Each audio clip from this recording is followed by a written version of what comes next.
Shalom sa inyong lahat. Oo, magpasalamat kayo sa Panginoon sapagkat siya'y mabuti, sapagkat ang kanyang tapat na pag-ibig at ay magpakailanman. Awit 136:1. Welcome po sa Good and Faithful channel dito sa YouTube. Dalayan kong maging pagpapala ito sa iyo tuwing ikaw ay magbubukas at manunood. Ang pangunahing mapapanood mo ay ang pagtatalakay ng lingguhang pag-aaral ng salita ng Diyos. Darating ang araw na madaragdagan ito ng mga serye ng pag-aaral sa iba pang paksa tungkol sa pagiging katiwala ng Diyos. Sa wakas, anong walang hanggan ang naghihintay sa iyo? Ang malaking tunggalian. Bago tayo pumalaot, ay manalangin nga tayo. Dalangin ko na makaya ninyong arukin kasama ng lahat ng mga banal ang luwang, haba, itaas at lalim at lubos na manawaan ng pag-ibig ni Kristo ng higit sa kayang abutin ng kaalaman upang kayo'y mapuno ng lubos na kapuspusan ng Diyos. Amen. Ang ating dalangin ay mula kay Pablo sa Efeso 3:18 at 19. Huling leksyon. Pagtatagumpay ng pag-ibig ng Diyos. Ang ating susing talata ay Apokalipsis 21:3 at 4. At narinig ko ang isang malakas na tinig na mula sa trono na nagsasabi, masdan ninyo, ang tabernakulo ng Diyos ay nasa mga tao. Siya'y naninirahang kasama nila at sila'y magiging bayan niya. Ang Diyos mismo ay makakasama nila at siya'y magiging Diyos nila. At papahirin niya ang bawat luha sa kanilang mga mata at hindi na magkakaroon ng kamatayan. Hindi na rin magkakaroon pa ng pagdadalamhati o ng pagtangis man o ng kirot man sapagkat ang mga unang bagay ay lumipas na. Ano ba ang larawan ng relasyon ng tao sa Diyos na sinasabi sa talatang ito? Ang sabi ay ang tabernakulo ng Diyos nasa gitna ng tao. Una yun, na naninirahan kasama nila. Kaya sila ay magiging bayan niya. Ang Diyos mismo ang makakasama nila. Magiging Diyos nila.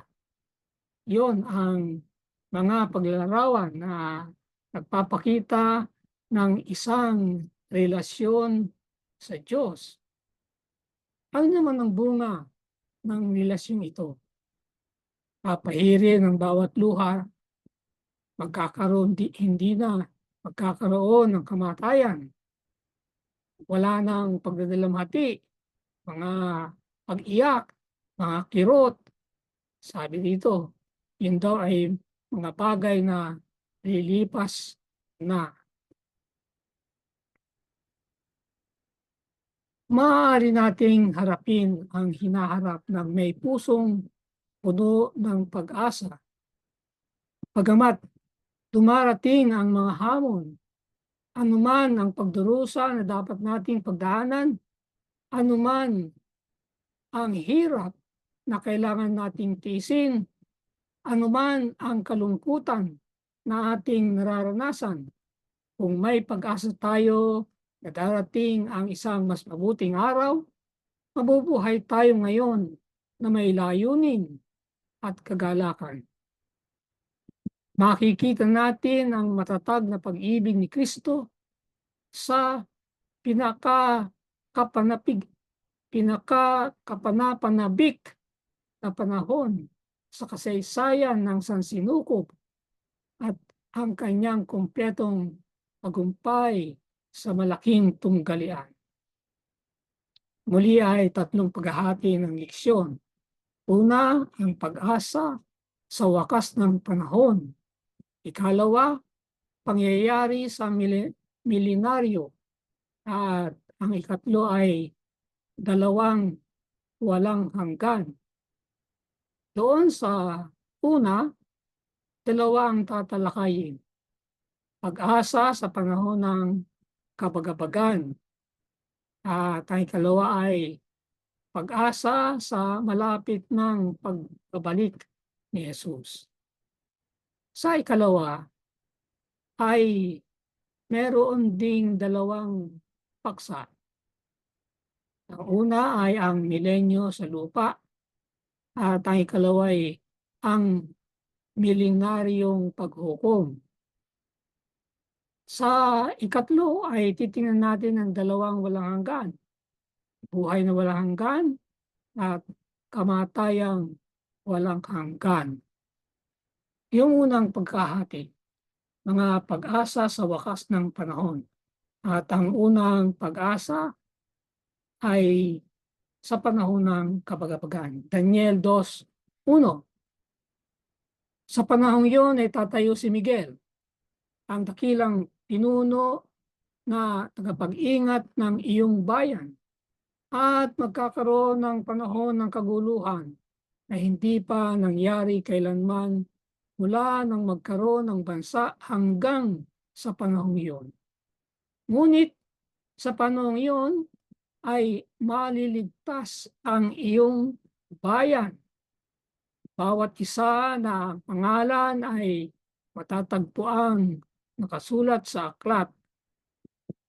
Ang ligalig ay iniisip mong merong panahon ka, sabi ng illustration. Yung bang ang isipan ay saka na lang. Subalit laging may kamatayang nakaamba ang individual na pagsasara ng probasyon o pintuan ng awa ay darating ng anumang oras. Isang pangyayari bago ang ikalawang pagparito. Ano ba yun?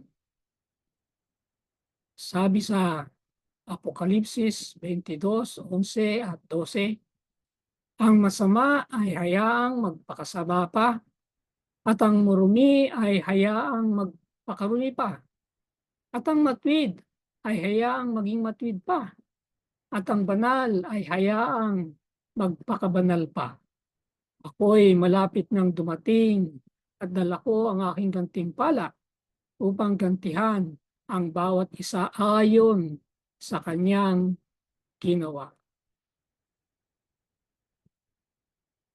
Ganito ang sabi ng Panginoon. Kami ay nakarinig ng sigaw ng pagkasindak, ng takot at walang kapayapaan. Kayo'y magtanong ngayon at inyong tingnan, ang lalaki ba'y makakapanganak? Kung gayoy, bakit nakikita ko ang bawat lalaki na ang mga kamay ay nasa kanyang mga balakang na parang babaeng mga anak? Bakit ang bawat mukha ay namumutla? Naku, takila ang araw na iyon at walang gaya niyon. Iyon ay panahon ng kaguluhan para kay Jacob.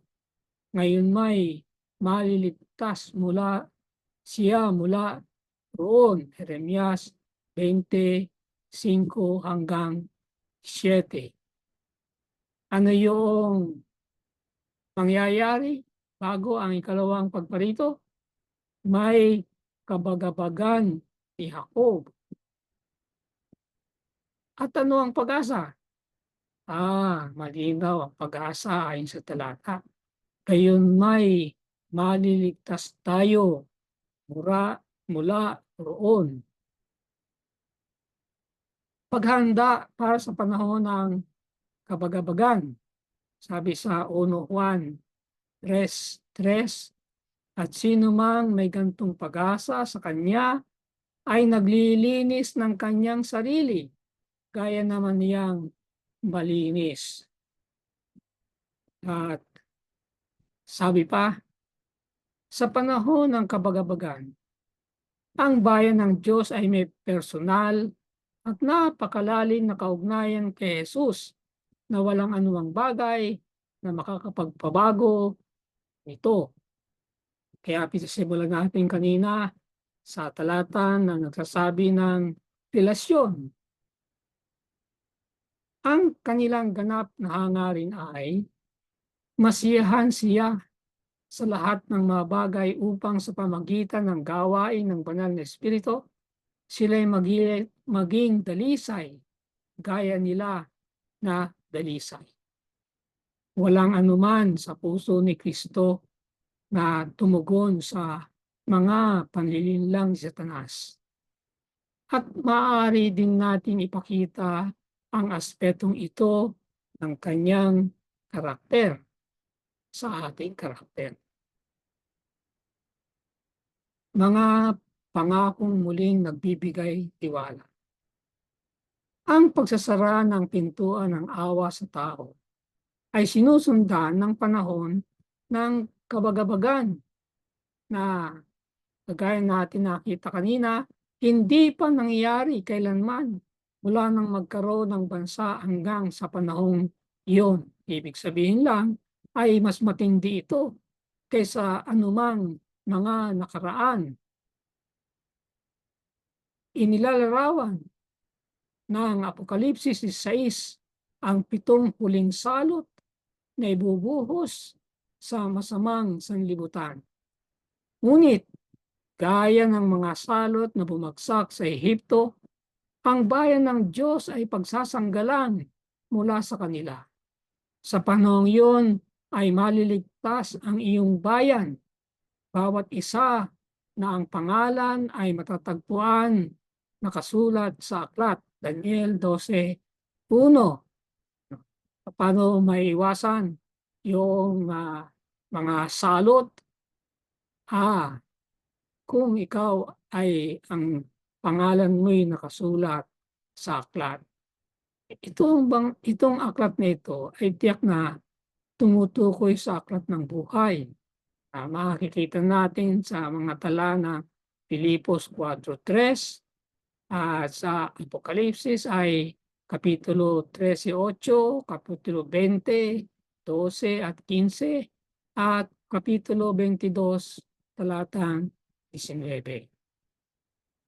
Kung tayo ay nanatiling tapat kay Jesus, ang ating mga pangalan ay hindi mabubura sa aklat ng buhay. Apokalipsis 3:5. Sabi sa awit 27:5, sapagkat ako'y ikukubli niya sa kanyang kanlungan sa araw ng mga kaguluhan, sa ilalim ng kanyang tolda, ako'y kanyang itatago at itataas niya ako sa ibabaw ng isang malaking bato. May ilan na hindi naiintindihan ang konsepto ng pamumuhay sa panahon ng kabagabagan ng walang tagapamagitan. Ititigil ni Jesus ang kanyang pamamagitan sa santuaryo sa langit kapag ang lahat ay nakagawa na ng kanilang huling desisyon para o laban sa kanya. Ngunit hindi ito nangangahulugan na tayo ay nag-iisa sa panahong ito na nagtitiwala sa ating sariling lakas. Tiniyak ni Jesus na siya ay makakasama natin palagi. Yan ang kanyang pangako sa Mateo 28, talatang 20. Pangalawang pagtatalakay. Pag-asa sa malapit ng pagbabalik ni Jesus, Juan 14:1-3. Huwag mabagabag ang inyong puso. Sumampalataya kayo sa Diyos, sumampalataya rin naman kayo sa akin. Sa bahay ng aking ama ay maraming tahanan. Kung hindi gayon, Sasabihin ko ba sa inyo na ako'y paroroon upang ihanda ko ang lugar para sa inyo? At kung ako'y pumunta roon at maihanda ko ang isang lugar para sa inyo, ako'y babalik at kayo'y tatanggapin ko sa aking sarili upang kung saan ako naroroon, kayo rin ay naroroon.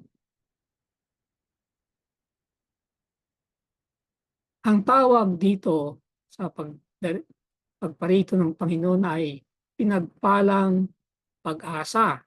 Mababasa natin yan sa Tito 2:11 hanggang 14. Sapagkat nagpakita ang biyaya ng Diyos na nagdadala ng kaligtasan sa lahat ng tao. Habang hinihintay natin ang mapalad na pag-asa, yun na yun. At ang pagpapakilala ng kalwalhatian ng ating dakilang Diyos at tagapagligtas na si Jesucristo. Siya ang nagbibigay ng kanyang sarili alang-alang sa atin upang tayo matubos niya sa lahat ng mga kasamaan at pakalinisin para sa kanyang sarili ang sambahayang pag-aari niya na masigasig sa mabubuting gawa. Huwag mabagabag ang inyong puso. Ang katiyakan ni Jesus ay na hinding-hindi niya tayo iiwan at babalik muli upang iuwi tayo. Ang mundong ito ay hindi natin tahanan. Darating ang isang mas magandang araw. Minsan sa bawat 25 mga talata, binabanggit ng bagong tipan ang pagbabalik ng ating Panginoon. Ganon karaming beses na inuulit-ulit, nagpapakita lamang na ito'y isang tiyak na mangyayari. Kapag ang mga araw ay madilim at ang mapang-aping pagsasabatas ng isang kapangyarihang simbahan estado ay pagbabantaan ng ating mga buhay.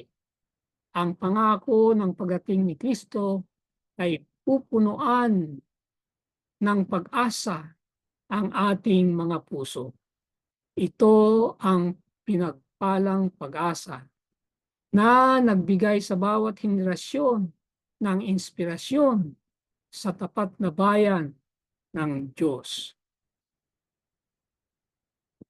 Ang mga saloobin ng naligtas at ng nawaglit. Sabi sa Apokalipsis 6:15 hanggang 17, ang mga hari sa lupa at ang bawat malaya ay nagtago at sinasabi nila sa mga bundok, mahulog kayo sa amin at itago niyo kami mula sa mukha ng nakaupo sa trono at mula sa puot ng kordero.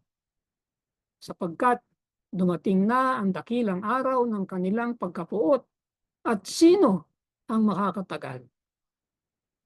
Ito'y ating Diyos, sabi sa Isaiah 25:9. Hinihintay natin siya at ililigtas niya tayo. Ito ang Panginoon, ating hinihintay siya.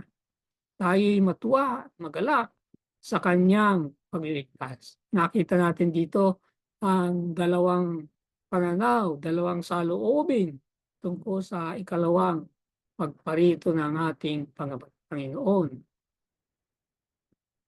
Napagtanto ng masasama ang kakilakilabot ng mga kahihinatnan ng kasalanan, habang ang mga matuwid ay tinatanggap ang kahangahangang mga probisyon ng biyaya. Magkaiba. Ang paghihimagsik laban sa Diyos ay humahantong sa takot, pagkakasala, paghatol, at kalaunan ay walang hanggang kasawian. Ang ating pagtugon sa kanyang nagliligtas na biyaya ay humahantong sa kapatawaran, kapayapaan, at kagalakan magpakailanman sa kanyang maluwalhating pagbabalik. Talagang magkaiba. ang tugon ng mga natubos sa kaligtasan. At inawit nila ang awit ni Moises na alipin ng Diyos at ang awit ng kordero na sinasabi, dakila at kamangha-mangha ang iyong magawa, O Panginoong Diyos na makapangyarihan sa lahat. Matwid at tunay ang iyong mga daan. Ikaw na hari ng mga bansa. Apokalipsis 15:3. At sa Kapitulo 19:7 naman, ito ang ating mababasa. Tayo'y magalak at tayo'y magpakasaya at ibigay natin sa Kanya ang kalwalhatian sapagkat dumating na ang kasal ng Kordero at inihanda na ang Kanyang magiging asawa, ang Kanyang sarili. Ang krus ni Kristo ay magiging siyensya at awit ng mga tinubos sa buong walang hanggan. Kay Kristo na niluwalhati ay makikita nila si Kristo na napako sa krus na ang may likha ng lahat ng mga mundo, ang tagahatol ng lahat ng mga tadhana ay dapat isantabi ang kanyang kalwalhatian at ipahiya ang kanyang sarili mula sa pag-ibig sa tao ay palaging magpapasigla sa paghanga at pagsamba ng sansinukob. The Great Controversy, page 651. Ikalawang pagkakahati, mga pangyayari sa milenaryo. Ang una na pagtatalakay, ang milenyo sa lupa. Apokalipsis 21:3. At nakita ko ang isang anghel na nanaog mula sa langit. Hawak sa kanyang kamay ang susi ng di matarok na kalaliman at ang isang malaking tanikala. At sinunggaban niya si Satanas at ginapos siya ng 1,000 taon at siya'y itinapon sa di matarok na kalaliman upang hindi na niya madaya ang mga bansa hanggang sa matapos ay 1,000 taon. Pagkatapos nito, kinakailangang siya'y pawalan sa maikling panahon. Ang kapalaran ni Satanas pag bumalik si Jesus. Ang Apokalipsis 17 ay nagtatapos sa isang dramatikong paglalarawan ng pagbabalik ni Jesus at ang pagkawasak ng masasama. Pero hindi pa tapos ang kwento. Pinakilala sa atin ng Apokalipsis 20 ang isang yugto na tumatagal ng 1,000 taon na kilala bilang milenyo. Ang mga pagsasalarawan sa Apokalipsis 20:1-3 ay simboliko. Si Satanas ay hindi literal na nakagapos ng kadena at nakakandado sa isang hukay. Sa 2 Pedro 2:4, mababasa natin na si Satanas at ang kanyang mga anghel ay inilaan para sa kaparusahan sa pamagitan ng mga tanikala ng kadiliman. Si Satanas ay limitado sa pamagitan ng isang tanikala ng mga pangyayari na walang sino mang matutokso. Sa loob ng 1,000 taon, makikita niya ang kawasakan at kapahamakan na nilikha ng kanyang rebelyon. Bakit wala siyang matutokso? Sapagkat sa panahong ito, ang lahat ng masasama ay patay. At ang mga iniligtas naman ay nasa langit. Kinuha na ng Panginoong Hesus. Dinala na sa langit. Kaya, sinong tutoksoin niya? Dito sa lupa, siya lang at ang kanyang masasamang anghel ang naririto. Ang salitang Grego na isinalin na hindi matarok na kalaliman ay ang kaparehong salita kung saan natin nakuha ang salitang Ingles na abyss. ito rin ang parehong salita na ginamit sa Septuagint, ang Gregong salin ng lumang tipan, upang ilarawan ang lupa sa paglalang. Sa makatwid ay ang larawan ng mundo sa panahon ng 1,000 taon at ang larawan ng lupa bago ang paglalang ay pareho. Ang lupa ay walang anyo at walang laman at binalot sa kadiliman ng kalaliman. Henesis 1 at 2. Yan ang larawan sa paglalang bago maglalang. At yan din ang larawan na mangyayari sa lupang ito sa panahon ng 1,000 taon. Sa Septuagint, ang salitang malalim dito ay ang salitang Grego na abyssos, kalaliman. Inilalarawan ito ang isang nakatiwangwang na lupa. Ang hindi maarok na kalaliman ay hindi isang kuweba sa ilalim ng lupa o ilang nakabukang bangin sa isang lugar sa labas ng sansinukob.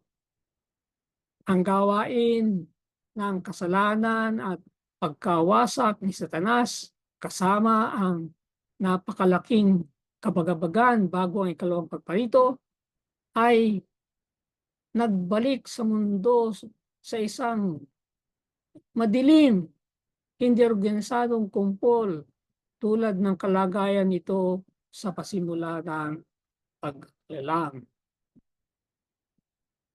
Ang kapalaran ng masama kapag bumalik si Jesus, kanina si Satanas, ay naman ang masama. Sabi sa Jeremias 4:23 hanggang 26, ako'y tumingin sa lupa at narito, ito'y wasak at walang laman, walang tao.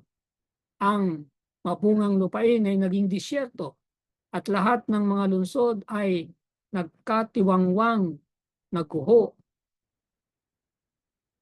Sa talatang 25 naman, kapitulo 25, talatang 33, Jeremias pa rin.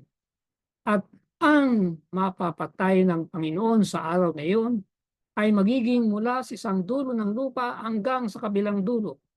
Sila'y hindi tataghuyan o titipunin o ililibing man. Sila'y magiging dumi sa ibabaw ng lupa. So wala nga tao, patay lahat.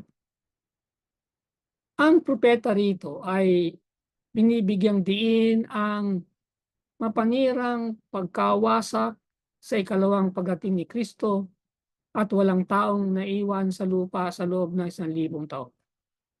Si Satanas at ang kanyang masasamang anghel ay naiwan upang pagnilay-nilayan ang kapahamakan na dulot ng kanilang paghihimagsik. Sa aking tingin, ito'y mas matinding parusa kaysa sa kanyang kamatayan sa katapusan ng milenyo, 1,000 taon na walang magagawa. Ang buong sansinukob ay muling kinikilala na ang kabayaran ng kasalanan ay kamatayan. Ang mga nanonood na nasa sansinukob ay kitang-kita nila ang bunga ng kasalanan. Ito ang dahilan na hindi nababangon muli ang kasalanan, aayaw na sila. Alam na nila ang bunga. Hinarap ng Diyos ang problema sa kasalanan upang hindi na ito muling bumangon pa. Nahum 1:9. May 3 pangunahing paraan kung paano ito ginawa ng Diyos. Una, inihayag niya ang kanyang walang hanggang pag-ibig, marubdob na pagnanais, at walang humpay na pagsisikap na iligtas ang lahat ng sangkatauhan. Ikalawa, inihayag niya ang kanyang katarungan, pagiging patas at katwiran. Ikatlo, pinahintulutan niya ang sansinukob na makita ang pinakahuling resulta ng kasalanan at rebelyon. Ikalawang pagtatalakay, ang milenaryong paghukom, Apokalipsis 24. Nakakita ako ng mga trono at mga nakaupo sa mga iyon ay pinagkalooban ng kapangyarihang humatol. Nakita ko rin ang mga kaluluwa ng mga pinugutan ng ulo dahil sa pagtotoo kay Jesus at dahil sa salita ng Diyos, at ang mga hindi sumamba sa halimaw o sa kanyang larawan man, at hindi tumanggap ng tanda ng kanilang noo, at sa kanilang kamay sila'y nabuhay at nagharing kasama ni Kristo sa loob ng 1,000 taon. Ang gawain ng matuwid sa panahon ng milenyo. Sa panahon ng milenyo, ang mga matuwid ay magkakaroon ng pagkakataon na makita mismo ang katarungan at pag-ibig ng Diyos at kung paano niya hinarap ang problema ng kasalanan. Kung ang isang mahal na sa buhay o malapit na kaibigan ay wala sa langit, ang mga naligtas ay may pagkakataon na maunawaang mas lubusan ang mga desisyon ng Diyos. Kaya pala, yun ang kanilang makikita sapagkat bubuksan nila ang aklat ng buhay ng mga taong roon. Sa isang bagong paraan na mas may puwersa kaysa dati, maunawaan ng mga tinubos ang mga makapangyarihang pagtatangka ng Diyos na iligtas ang bawat taong nabuhay. Matatanto nilang muli na ang lahat ng naligaw ay hindi nakarating sa langit dahil sa kanilang sariling personal na pagtanggi kay Kristo. Noon lamang pararatingin ng Diyos ang huling hatol, ang pangalawang kamatayan, ang walang hanggang pagkawasak sa mga nawaglit. Ang pangyayari sa wakas ng milenyo. Ngayon, kapag nagwakas na ang 1,000 taon, si Satanas ay pakakawalan sa kanyang bilangguan at lalabas upang dayain ng mga bansa na nasa 4 na sulok ng lupa upang tipunin sila para sa pakikipagdigma na ang bilang ay gaya ng buhangin sa dagat. Pinaligiran ang kampo ng mga banal at ang lungsod na minamahal, at bumaba ang apoy mula sa Diyos at sila'y natupok. Apokalipsis 27:9. Sa loob ng 1,000 taon, si Satanas ay walang sino mang matutukso o madadaya. Siya at ang kanyang mga anghel ay nag-iisa upang pag-isipan ang kamamatay na bunga ng kasalanan. Sa katapusan ng milenyo, ang masasamang patay ay muling nabuhay upang harapin ang paghukom at tanggapin ang kanilang huling gantimpala. Apokalipsis 20:5. Ngayon, si Satanas ay may malawak na hukbo ng mga taga-sunod. Kita niya, napakaraming nabuhay ulit at na napasigla siya. Siyempre, marami naman siyang tutuksoin at aakayin sa gusto niyang panukala. Bagamat si Satanas ay tumanas ng pagkatalo sa malaking tunggalian, siya ay sumigla, samantalang nakikita niya ang malaking pulutong ng mga nawaglit. Hindi pa handang wakasan ang kanyang rebelyon. Lumabas siya upang linlangin ang mga bansang ito. Hinikayat sila ni Satanas na gumawa ng isang huling malaking pagsisikap upang ibagsak ang Diyos at itatag ang kanilang sariling kaharian.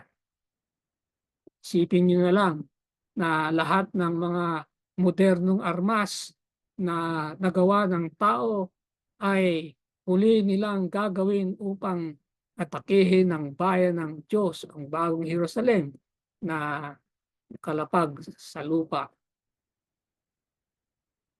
Ang mga banal ay nabuhay at naghaharing kasama ni Kristo sa bagong Jerusalem sa loob ng isang milenyo. Nasa langit silang lahat. Ngayon, ang lungsod ay bumaba sa lupa. Apocalipsis 21:2. Kasama ang Diyos, si Jesus, ang mga anghel, at ang lahat ng tinubos. Kung titingnan natin ang lahat ng mga larawan sa second coming, hindi natin makikita ang Diyos Ama. Si Jesus lang. Pero sinasabi rito na sa second coming ay kasama ang ating Panginoong Jesus. Marahil ay marami sa inyo ang ngayon lang narinig ito. Ano ba ang, paano ba, bakit ba sinasabi ng ganito? Ayon sa Amazing Facts, may 2 talata ang basihan. Bagamat hindi naman talaga natin mababasa ang diretsahan sa banal na kasulatan na ang Ama ay kasama. Ano yung 2 talatang basihan? Mateo 26:64 at Apokalipsis 8:1. Doon sa Mateo, ayon kay Jesus sa harapan ng punong pari, makikita nila ang anak ng tao na dumarating sa alapaap ng langit at nakaupo sa kanan ng kapangyarihan. Nakaupo sa kanan ng kapangyarihan. Ama yan. So, bagamat hindi tuwid ang sinasabi, ay nagpapahiwatig na nandun ang Ama. Ang aklat naman ng Apokalipsis ay nagsasalita na may katahimikan sa langit sa loob ng kalahating oras. Di walang tahimik, walang nilalang doon, walang natira isa. Mahirap naman na nandun ang Ama, nag-iisa. Siyempre, kung nandun siya at naiiwan, may mga anghel siyang kasama. Pero ang sabi ng Biblia ay lahat ng anghel kasama ng Panginoong Hesus. Kaya yung katahimikan sa langit sa loob ng kalahating oras ay parang nagpapahiwatig na ang Diyos Ama ay kasama ni Jesus sa ikalawang pagparito. Nandun ang lahat para sa huling labanan ng malaking tunggalian. Ang kasalanan ay malapit ng mapuksa minsan at magpakailanman. Pangatlong pagkakahati, 2 walang hanggan. Malakyas 4:1 at 2. Sapagkat narito ang araw ay dumarating na gaya ng nagniningas na pugon, na ang lahat ng palalo at lahat ng gumagawa ng masama ay magiging parang ipa. At ang araw na dumarating ang susunog sa kanila, sabi ng Panginoon ng mga hukbo. Ano pat, hindi mag-iiwan sa kanila ng ugat ni sangaman. Talagang total. Ngunit sa inyo na natatakot sa aking pangalan ay sisikat ang araw ng katwiran na may pagpapagaling sa kanyang mga pakpak. Kayo'y lalabas at luluksong parang mga guya mula sa silungan. Walang hanggang buhay at walang hanggang kamatayan. Bubuhayin ang masasama. Sabi sa 1 Corinto 5:10, sapagkat tayong lahat ay kailangang humarap sa hukuman ni Kristo upang bawat isa ay tumanggap ng kabayaran ng mga bagay na ginawa niya sa pamamagitan ng katawan, maging mabuti o masama. So lahat ng tao. Upang malutas ang problema ng kasalanan na hindi na muling babangon ang kasamaan, sapagkat kumpensido ang lahat na ang Diyos ay naging patas at makatarungan sa lahat ng kanyang mga pamaraan. Sa huli, luluhod ang bawat tuhod. Sama yan si Satanas at ang kanyang masamang anghel. At kikilalanin ang katarungan ng Diyos sa malaking tunggalian. Maging si Satanas at ang kanyang masamang anghel. At walang anumang may kakatwiran para sa rebelyon laban sa Diyos. Ang buong makasalanang mundo ay nakaharap sa hukuman ng Diyos sa paratang na matinding pagtataksil. Sila ay walang may dadahilan. At ang hatol ng walang hanggang kamatayan ay bibigkasin laban sa kanila. Ang pangwakas na pagwasak ng kasalanan at mga makasalanan. Sabi sa Apokalipsis 20, talatang 9, umakyat sila sa malawak na lupa at pinaligiran ng kampo ng mabanal at ang lungsod na minamahal. Ngunit bumaba ang apoy mula sa langit at sila'y natupok. Ang mabuting balita ay si Satanas at ang kanyang masasamang anghel ay pupuksain sa lawa ng apoy. Ang mga makasalanan ay matutupok at hindi pahihirapan magpakailanman. Ang kasunod na talata ay gumagamit ng panalitang magpakailanman. Depende sa konteksto. Ang salitang magpakailanman ay palaging nangangahulugang walang katapusan. Ngunit hanggang sa ganap na may sa katuparan ang isang bagay. Tingnan na Exodo 21:6, 1 Samuel 1:22-28. Ibig sabihin ay pag yung layunin ng apoy ay na gampanan na, titigil na. Yun ang ibig sabihin niyan. Para sa nawaglit, ang pagkawasak mismo, hindi ang kilos ng pagsira ang walang hanggan. Yung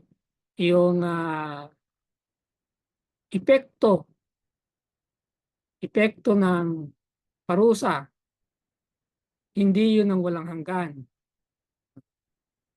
Ang walang hanggan ay yung ibubunga ng apoy. Tatupok na sila, tapos na ang trabaho ng apoy. Kaya ang walang hanggan ay yung epekto na patay na sila walang hanggan. Yun ang eternal. Ang Diyos ay hindi ang walang hanggang tagapagpahirap. Huling salita. Natapos na ang malaking tunggalian. Ang kasalanan at ang mga makasalanan ay wala na. Malinis na ang buong sansinukob. Isang pulso ng pagkakaisa at kagalakan ang tumatagos sa malawak na nilikha. Mula sa Kanya na lumikha ng lahat, dumaloy ang buhay at liwanag at kagalakan sa buong kaharian ng walang hanggang kalawakan. Mula sa pinakamaliit na atomo hanggang sa pinakadakilang daigdig, lahat ng bagay may buhay at walang buhay. Sa kanilang hindi nalalambungang kagandahan at sakdal na kagalakan ay nagpapahayag na ang Diyos ay pag-ibig. Ang dalangin ko para sa iyo, alang-alang sa iyong pangalan o Panginoon, muli siyang buhayin. Sa iyong katwiran ay ilabas mo ang kanyang kaluluwa mula sa kaguluhan at sa iyong tapat na pag-ibig ay tanggalin mo ang kanyang mga kaaway.